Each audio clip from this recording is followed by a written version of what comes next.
Good afternoon, everyone, and I am very glad to salute our remote attendees, and I would like to welcome you on behalf of all the INAI commissioners. I would like to thank you all for your attendance to the 43rd GPA, which this year revolves around privacy and data protection, human-centered approach. This international forum has brought together specialists and authorities from different parts of the world, and we are addressing very significant topics. And our purpose is to add up our endeavors in order to guarantee the basic and core right to data protection globally. So the topic of our keynote speech is artificial intelligence and democratic values, the role of data protection. And this presentation seeks to analyze the unique role of the authorities in protecting data in the light of artificial intelligence policy based on the previous studies of policies and practices in more than 30 countries. So in this context, Marc Rotenberg will describe the relationship between artificial intelligence policies and democratic values and how public officials will need to establish a strong foundation for data protection to ensure development of trustworthy and human-centric AI. The alternative will be a world of inverted accountability, with machines making black box decisions about people, unexplainable, unaccountable, and without human control.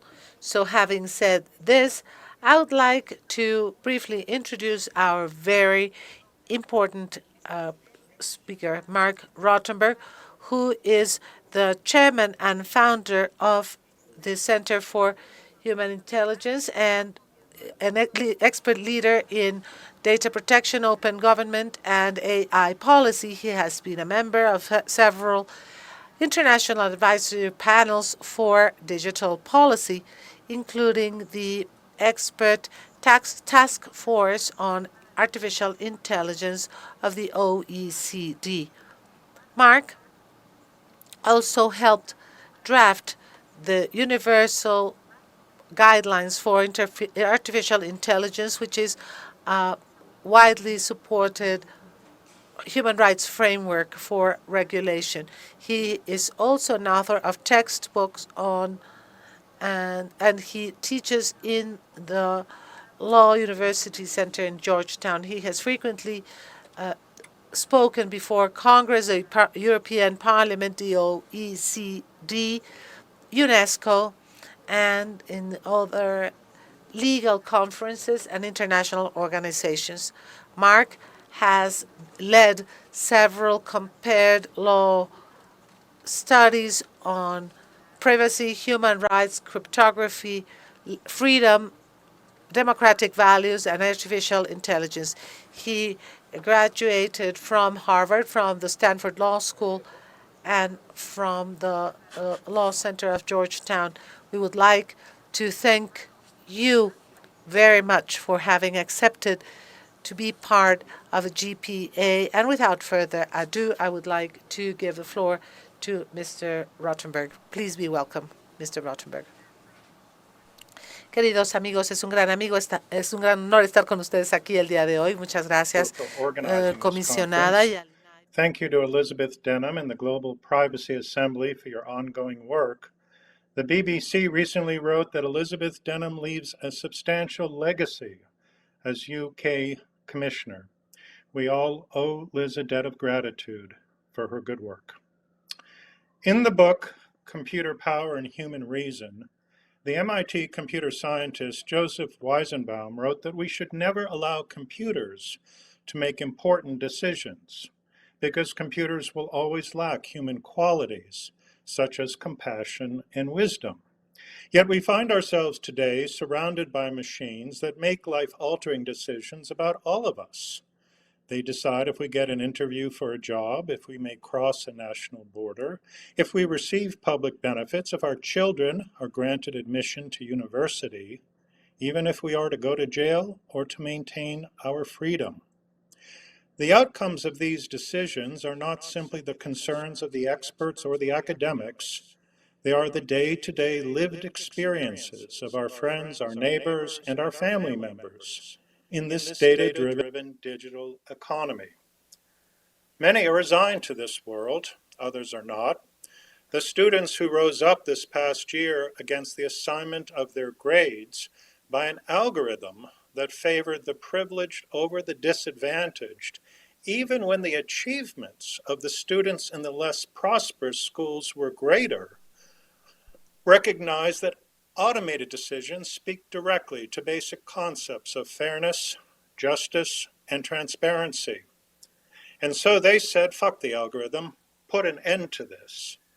And we saw not only a successful campaign against automated decision-making, we witnessed a campaign against unjust outcomes. This is precisely the warning of Professor Sophia Noble presents in Algorithms of Oppression, when she writes of, quote, the power of algorithms in the age of neoliberalism and the ways those digital decisions reinforce oppressive social relationships and enact new modes of racial profiling. Still, I believe Weizenbaum would have smiled, knowing that more than 40 years after he wrote, students could see beyond the scientism that often characterizes opaque and unaccountable decisions, organize themselves, and obtain a political goal. But Weizenbaum was hardly alone in the early days of computing to recognize the risks of artificial intelligence. In fact, by the time he published Computer Power and Human Reason, many democratic governments had established comprehensive legal frameworks to regulate the processing of personal data and the decisions made by machines. Here in the United States, we enacted the Privacy Act of 1974, a foundational law that set out the essential framework of modern data protection.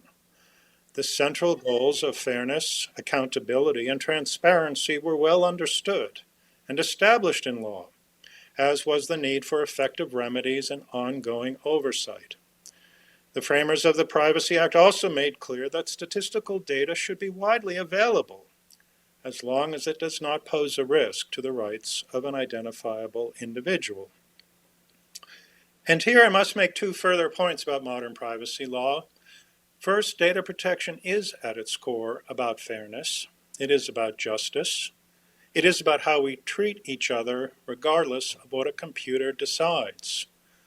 The notice and choice paradigm is an artificial construct, an effort to turn a fundamental right into a market commodity and to provide liability immunity to those who seek to obtain personal data.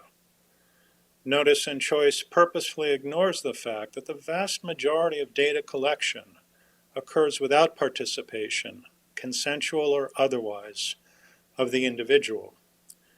My second point is that the real paradox of privacy is that privacy requires transparency. That was understood by the drafters of the Privacy Act almost 50 years ago.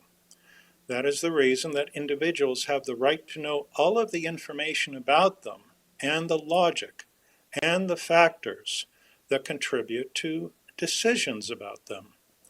And modern privacy law has always recognized transparency as the most effective technique for oversight and accountability.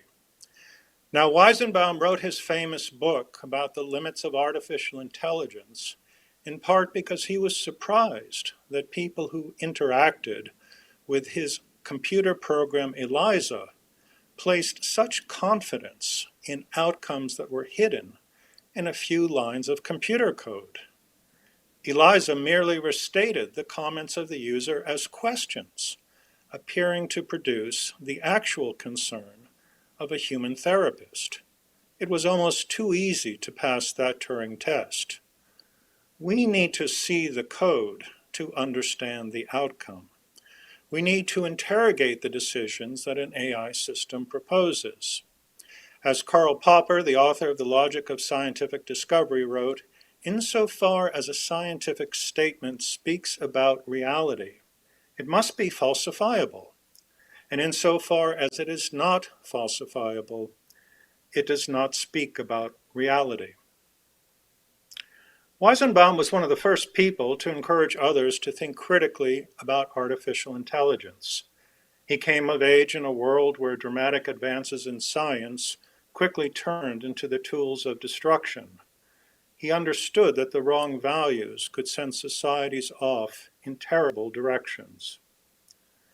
When we launched the new Center for AI and Digital Policy, we took as our mission to understand the relationship between artificial intelligence and democratic values.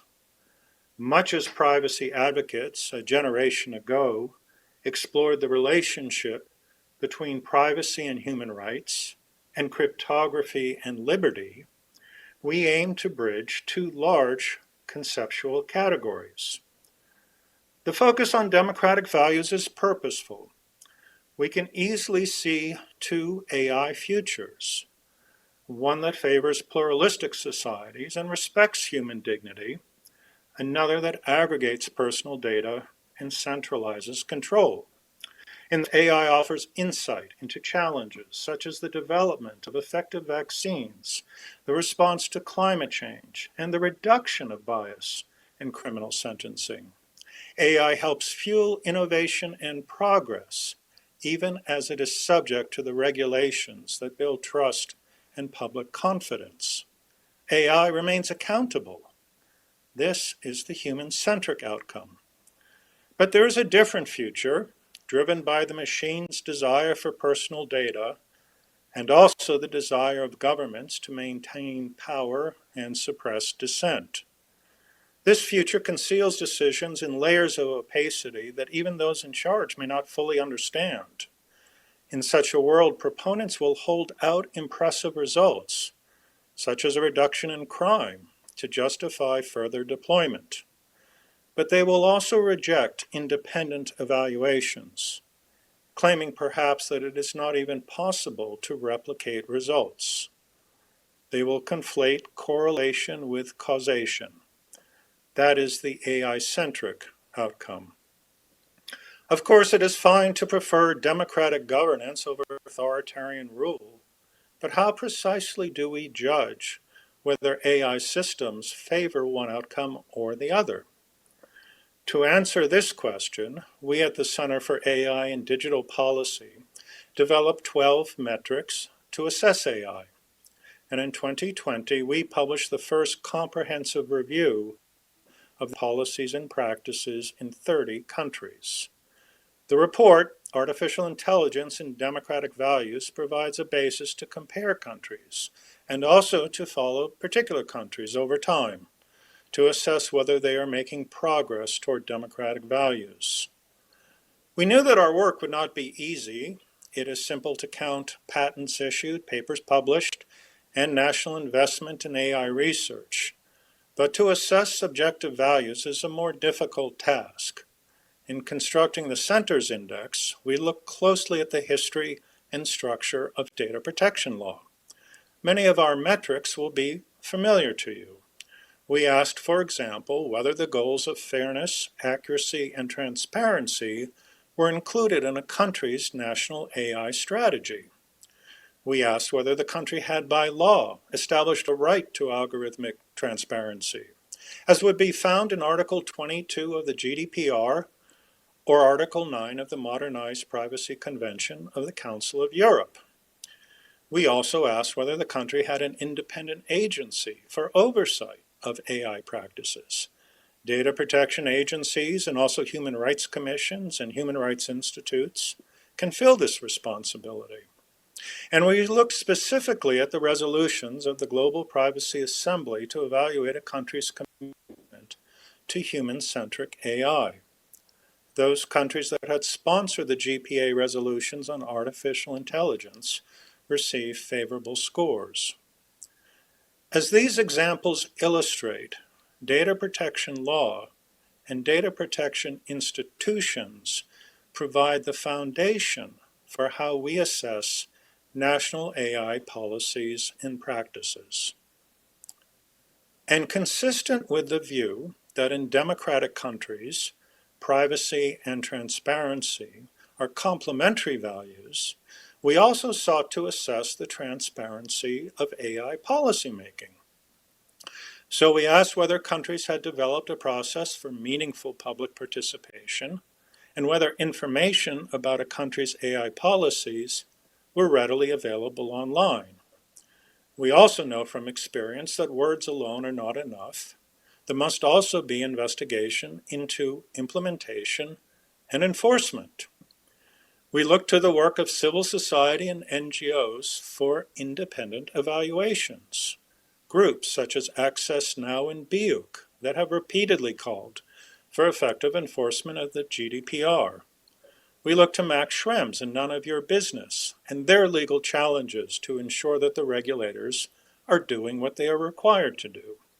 And we look to Privacy International for its overall assessment of global enforcement, and to Algorithm Watch for its specific investigations of accountability for automated decision making. And we were particularly interested in the work of EDRI in the Reclaim Your Face campaign to establish a clear red line on the use of AI for facial surveillance.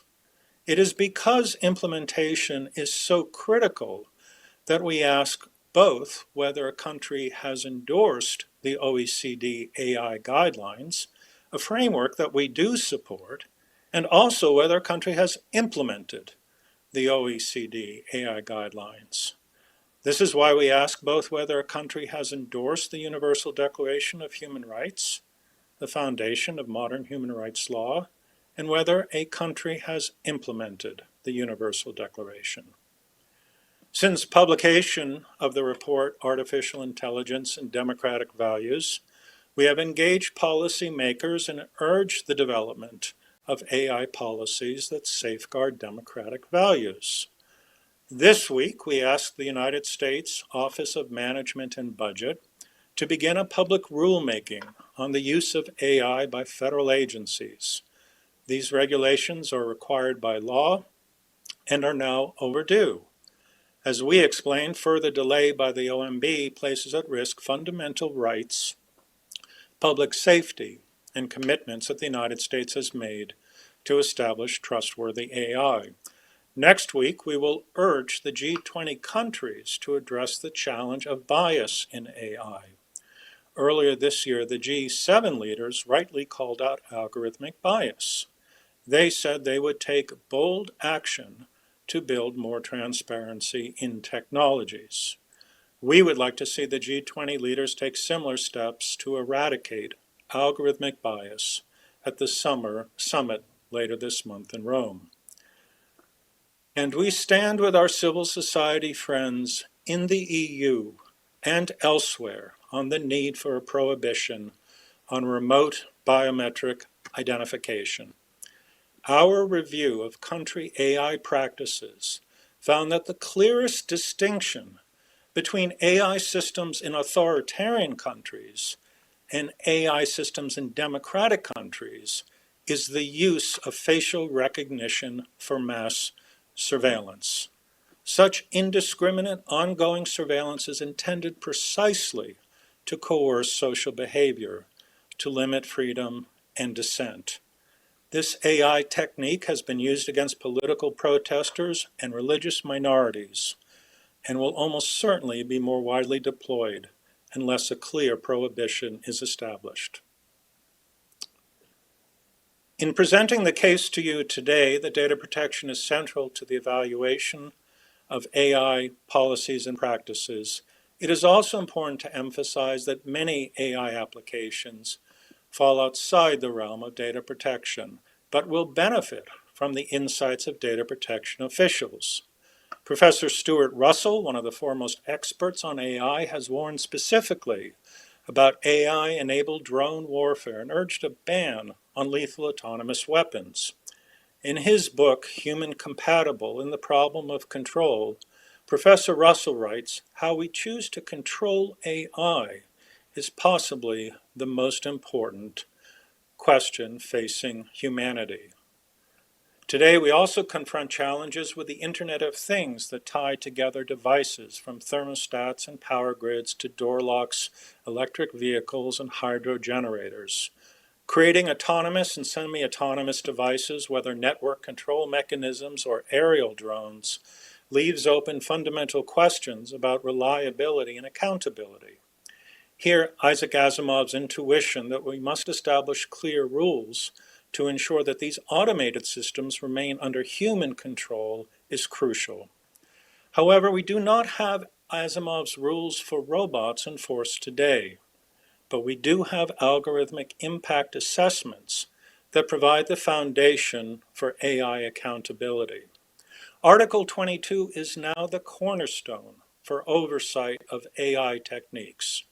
Without the ability to understand and assess the consequences of new AI systems, we will lose control. We will place the public at risk, and we will witness new forms of damage and destruction. Well, perhaps it is too familiar in the data protection world to discuss a new technology, outline its risks to fundamental rights and public safety, and then assess its compliance with legal norms. But that is not my purpose today. With AI, we may indeed begin to find solutions to the pandemic, to global climate change, to the management of power grids, to the disparities in our societies that have driven people apart. Instead of embedding racial bias in systems of automated decision-making, data analytic techniques should make it possible to unpack bad models and end practices that replicate bias. We might also bring AI to bear to the challenge of data protection enforcement. We need a lot more data from companies so that we can assess their business practices, learn how many complaints they have received, and how they have responded. Consumers sent 28,000 complaints to the U.S. Federal Trade Commission before the agency finally took action against Facebook. We could also introduce blockchain to verify changes in a company's privacy practices, to modifications in its AI systems, to provide a verifiable record of changes that may have legal consequences. There is no necessary reason that these techniques cannot be used to advance fundamental rights and the rule of law. Garry Kasparov, the former world chess champion, and I would say ever the optimist, wrote in Deep Thinking, the more that people believe in a positive future for technology, the greater the chance there is of having one. And Garry wrote that book after he lost his world chess champion title to a computer program. That is optimism. But I also disagree profoundly with the noted computer scientist Kai-Fu Lee, who argues in his recent books that AI will necessarily lead to the betterment of humanity, that AI decisions are preferable to human decisions, and that we should remove barriers to data collection, such as privacy laws. In AI 2041, for example, he specifically objects to the GDPR goal of data minimization, fearing, in his words, it will handicap the AI systems. This is technological determinism, a commitment to the advance of technology without regard to human impact. It takes Weizenbaum's insight about his simple ELIZA program and turns it on its head. Kai-Fu Lee elevates computer decisions over human choices. That is the world of inverted accountability, with machines making hidden decisions about people, unexplainable, unaccountable, and without human control. It is the world that modern data protection law and the Alianza of data protection officials has stood against for more than 50 years. If we are to have human-centric AI, then humans must remain in control of AI. And we must remain in control of our personal data. The UN High Commissioner for Human Rights, Michelle Bachelet, has stated the case directly. She has called data privacy an essential prerequisite for the protection of human rights in the context of AI, and she has urged a ban on AI applications that cannot be operated in compliance with international human rights law. We have two futures ahead. Let us choose the one in which our technologies reflect our values. Thank you for your attention.